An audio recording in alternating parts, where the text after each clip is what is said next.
44। वो अब भी तुम्हारी केयर करता है। अचानक से तान्या के पीछे पीछे एक कार के आने की आवाज आई।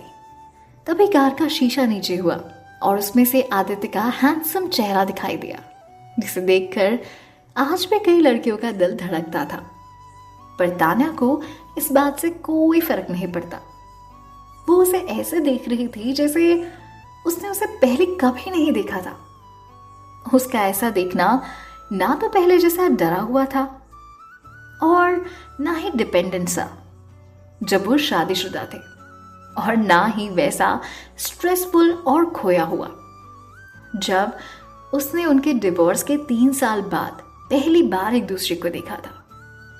अब इन तीनों ही कंडीशंस पे तान्या बहुत ऊपर आ चुकी थी। केवल 10 ही दिन में तान्या पूरी तरह से बदल चुकी थी। उसे ऐसा देखकर आदित्य ने कहा, आओ मैं तुम्हें छोड़ देता हूं। क्या ये उसे छोड़ेगा? तान्या भी सुनकर शॉक हो गई। उसे लगा कि जरूर वो कोई मजाक कर रहा है और मुड़कर अपने रास्ते वो चलने लगी। उसने एक बार भी उसकी तरफ पलटकर नहीं देखा। क्या वो उसे मना कर रही थी? आदित्य भी हैरान होकर हंसने लगा। जिस आदित्य को कभी किसी लड़की ने किसी भी चीज के लिए मना नहीं किया था, उसी आदित्य को इस तान्या ने पिछले 10 दिन में बहुत सारी चीजों के लिए मना कर दिया था। चाहे वो चेक हो, चाहे वो मदद हो, या हॉस्पिटल के पैसे हो, या फिर ये लिफ्ट ही क्यों ना हो। आदित्य तान्या के रवैये से हैरान था। लोग कहते हैं कि तलाक के बाद कभी दोस्ती नहीं हो सकती। क्या ये सच है? हालांकि तलाक के अलावा कोई और रीजन नहीं था कि वो दोनों एक दूसरे को अपनी बाकी की पूरी जिंदगी एक दूसरे के दुश्मन की तरह ट्रीट करें। दोनों के बीच में सब कुछ सही था, बस एक डिवोर्स ही था जो न जाने कहां से आ गया था, और बस यही गलत था। और हाँ, ये भी था कि आदित्य को तान्या के कांस्टेंट रिजेक्शन से भी थोड़ी प्रॉब्लम हो रही थी। आफ्टर ऑल, इतने कंसिस्टेंट रिजेक्शन वो कैसे बर्दाश्त कर सकता था? वो तो हमेशा से तान्या की मदद करना चाहता था, पर तान्या उसकी कोई मदद नहीं लेना चाहती थी। कार धीरे से उसके पीछे पीछे आई और विंडो से बाहर निकलकर आदित्य ने उससे कहा, मुझे गलत मत समझना, मैं तो बस आरव के बारे में तुमसे कुछ बात करना चाहता था। मैंने सोचा कि हम साथ चलेंगे तो बात हो जाएगी। जैसा उसे लगा था, तान्या आरव का नाम सुनकर चलते चलते रुक गई। आदित्य ने यही सोचकर आरव का नाम लिया था और उसने पूछा, तुम क्या बात करना चाहते हो? आदित्य ने उससे फिर से कहा, अंदर आओ। और ये बात बिल्कुल सही थी कि अगर अब तान्या कार में नहीं आती तो वो कुछ नहीं बोलता, क्योंकि अगर तान्या को आरव की फिक्र नहीं होती तो शायद बात करने का कोई लॉजिक नहीं होता।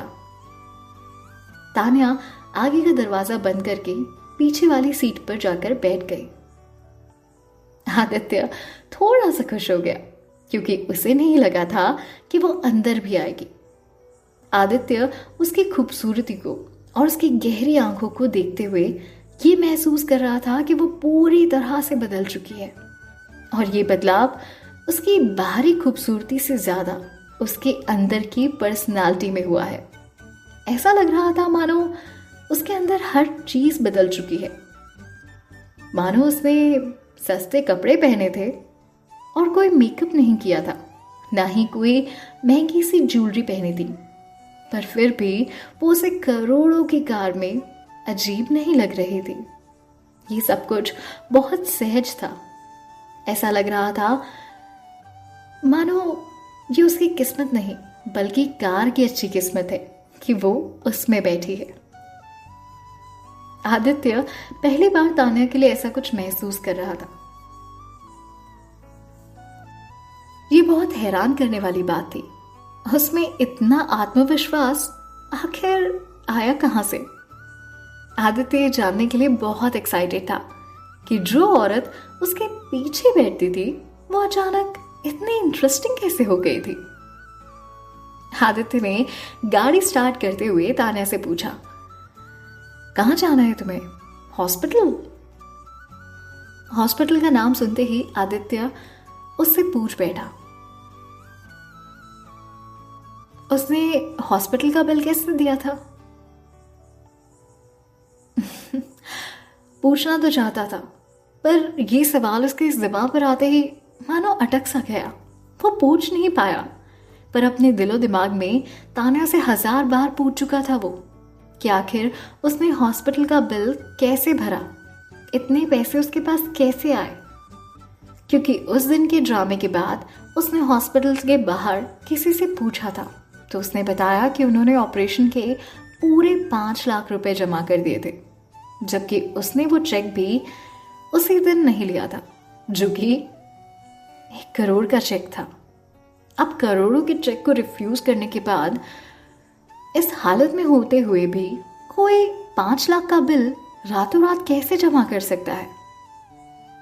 और उसे याद था कि वो हमेशा से गरीब थे, तो उनके पास इतना पैसा आखिर आया कहां से? आदित्य खुद से ये सवाल बार बार पूछता रहा, क्योंकि वो जानता था कि अगर वो तान्या से पूछेगा तो वो शायद इस बात का कोई जवाब नहीं देगी। तभी अचानक तान्या उसे उसके ख्यालों से बाहर निकाल कर कहती है, बोलो। तभी उसे याद आया कि वो किस बारे में बात कर रही है।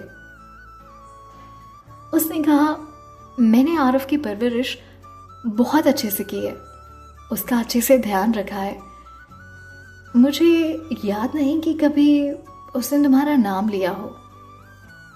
आदित्य की ये बात सुनकर तान्या बहुत मायूस हो गई और उसने अपना सर नीचे कर लिया। हालांकि आदित्य की ऐसी बात सुनकर उसे दुखी होना चाहिए था, इनफैक्ट लाजमी भी था, पर वो इस बात के लिए अपने बेटे को दोषी नहीं बना सकती थी ना कि वो उसे याद भी नहीं करता, क्योंकि तलाक लेना उसकी ही मर्जी थी। ये वही थी जो खुद अपनी शादी और अपने बच्चे को छोड़ना चाहती थी। तभी आदित्य ने उसे देखा और कहा, आरव एक बहुत अच्छा बच्चा है। मुझे लगा था कि तुम्हारी कमी उसे महसूस नहीं होती, पर सच तो ये है कि वो अब भी तुम्हारी परवाह करता है। कहता कुछ नहीं, पर तुम्हें बहुत याद करता है। ये सुनकर तान्या बहुत खुश हो गई और उसने पूछा, क्या क्या सच में? उसकी आंखें भर आई और गला भी, क्योंकि जो आदित्य ने कहा वो तान्या ने चाहा तो जरूर था, पर ये कभी सच होगा या नहीं वो जानती नहीं थी। वो खुश थी इस बात से कि उसका आरव उसे मिस करता है, उसकी परवाह करता है।